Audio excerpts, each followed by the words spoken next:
Disney and actual financer of Walt's endeavors, once said, "It's hard to make decisions. It's not hard to make decisions when you know what your values are."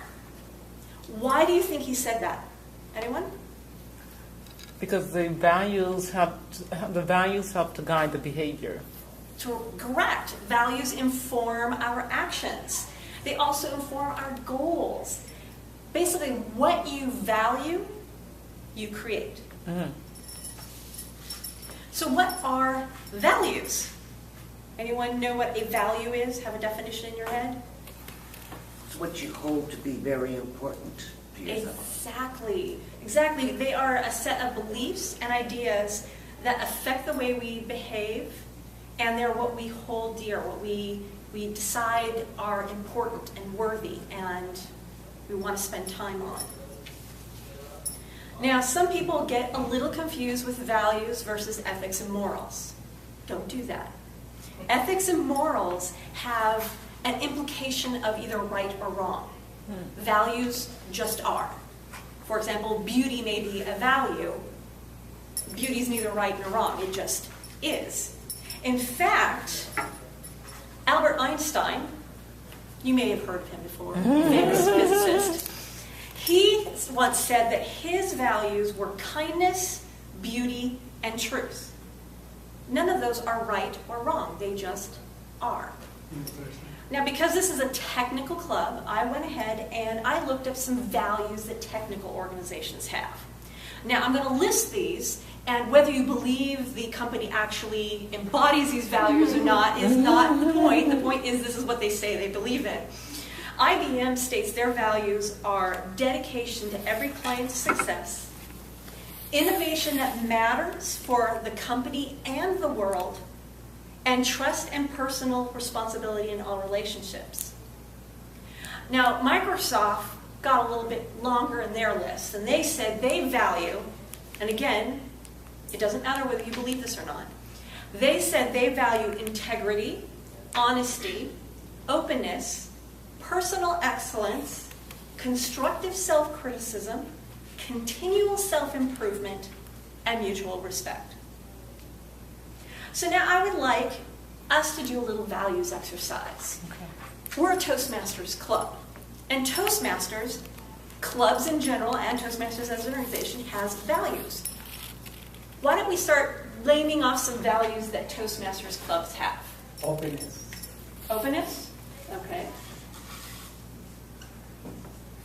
More? Supportiveness. Mm-hmm. Oh, that's a good one. Personal development. Oh, very good. Or personal growth. Mm-hmm. And of course, you can all read my writing, right? Mm-hmm. Teamwork? Teamwork, that's a good one. Okay. Let's do one more. The district has their core values. Oh, yeah. Oh, yes. Name one. Fun. Okay. Yes. Okay, so now take a look at these values. And how do you think that Toastmasters clubs embody these values? What do they do to say, what is the word I'm looking for? Embody or behave in a manner that says teamwork is important. How does a Toastmasters club embody teamwork? No one person does all the work. Perfect. The roles are equally divided each meeting. That is an excellent way teamwork is embodied in Toastmasters meeting. Perfect. Anybody else want to maybe, how about personal growth? How does Toastmasters embody personal growth? In amazing ways that people don't even expect. For instance, becoming very comfortable with table topics enables you to sit on a witness stand. Perfect. Thank you. That's very good. I always like to say that table topics helps me with dating. And that's not what everyone thinks, but yes. So these are like examples of how values are embodied in an organization. Now, how does values affect leadership? We'll put that down, so I'm not pointing at you with a pen. Someone once said, ideas are a dime a dozen, but people who put them into action are priceless. Those priceless people are leaders. Leaders embody the value of the team, the organization. They express their values by how they behave, how they talk, how they explain things. And leaders, they must understand values in 3 different places. They need to understand their own personal values. They need to understand the values of the organization that they're serving. But they also need to understand the values of their individual team members. Because if those get into conflict, the team can fall apart. So this is where values are really important in leadership. So let's take example, a leadership role in Toastmasters. What do you think happens if, say, a president of a club values, let's say, values membership growth as opposed to membership retention? What does that president do differently than another president who values retention over growth? Tom. Well, they're not going to value they're going to focus more on just getting more bodies in the seats. Right. And at the risk of losing people because of the disconnect between the people that are already in the seats. Exactly. And so they could actually lose people while they're trying to get more people in. Right. So in another way of saying that, if they got 5 new people, but they lost 2, they're still happy. Whereas another club that valued retention would be very upset if they lost that people. And it doesn't mean that one of those values is necessarily better than the other. It all depends on what that club's values are. So one way that a leader instills values in a team is by recognizing and rewarding team members who do supportive behaviors for the values. So a Toastmasters club decides it's got values, or even Microsoft decides it's got integrity as one of its values. What happens then is when team members show that value, they have behaviors that show integrity, for example, they get rewarded. They get promotions, they get little plaques, they get some sort of reward. But then when there's a team member who somehow does, we'll call it non-supportive behavior around that value, what happens then? You don't want to use the word punish, use the word correct. Leaders correct team members that show non-supportive behaviors. And that correction could come in the form of a reprimand, it could come in the form of getting fired, or it could just come in the form of guiding that person. You know, this behavior is really non-supportive for what we want as a company. Maybe you thought about doing this, getting the same result, doing this other behavior. So this is how leaders use values to get the job done. In conclusion, values are an important part of the leadership role. Successful leaders continually develop and adhere to a set of values that evolve from what they believe is important and relevant. They earn respect from their team members by actually embodying their values, by walking their talk. They inspire their team to adopt their values too, often by being a role model.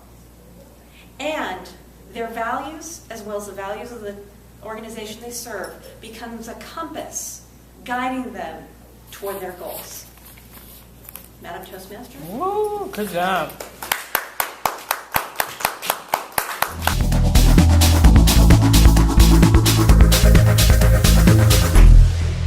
Any questions for Carma before we move on?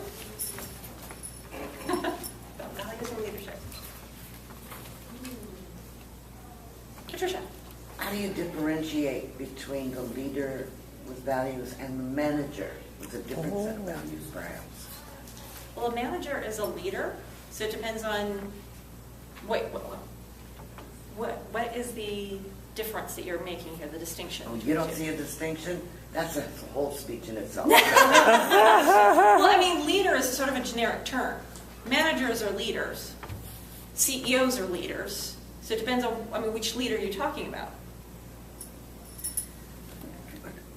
To make it very simple, a leader kind of motivates and sets a tone and clarifies the values, and the manager makes sure that that's what people are following. Yeah.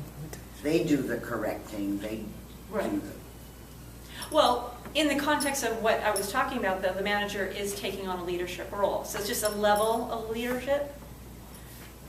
But the way I was looking at it is when a leader takes on a leadership role, whether at a mid-level or a higher level, one of the most important things to do is realize what are my values, and are my values in alignment with the organization's values as a whole. For example, if I value integrity and then I go and work for, let's say, a tobacco company, and that I might have an issue there, because part of what a tobacco company needs to do is sell something that eventually kills people. And integrity isn't a big value there, I would think. So does that kind of answer your question? Sure. Okay. Megan. How does one go about deciding what their values are? There's lots of different exercises one can do, but what I've found useful for me is to take a look at your life so far and what are the themes. For example, one of my values is creativity, and that's shown up in like everything I do. I like to sing, I like to dance, I like to cook, and I never follow a recipe. A recipe is never safe in my hands. Because I'm very creative, that's a value of mine. So if you look at your life and see what the themes are, the values start showing, because like I said in the speech, values inform your actions. So if you don't know what your values are, take a look at your actions and work backwards. Regina, you had a question. You mentioned some core values of computer or technical companies. What do you think are the top 3 values that are needed when dealing with technology / social media? I think it depends on what the goals are. I mean, for example, Apple computers. One of their values is beauty. I mean, you look at almost every Apple product and their form and function, they want both. Whereas you look at Microsoft, they don't really care what it looks like as long as it sort of works. So it really depends on what. Now, personally, if I were to say, one value that all technology should have, they don't always have it, it would be innovation. That would be my preference. Bert. I'm just wondering how a leader affects organizational values and how organizational values affect the leader. I think it depends on the level the leader's at and how strongly they adhere to their own values. Because a leader can be in a company whose values don't match their own, and they can do one of two things. They can stand their ground and try to influence up to change the organization, or they can decide to leave the organization. So it really depends on the person and what level they are at. And I believe we have time for one more question. Excellent. Good job, Carma. Good job. Very good.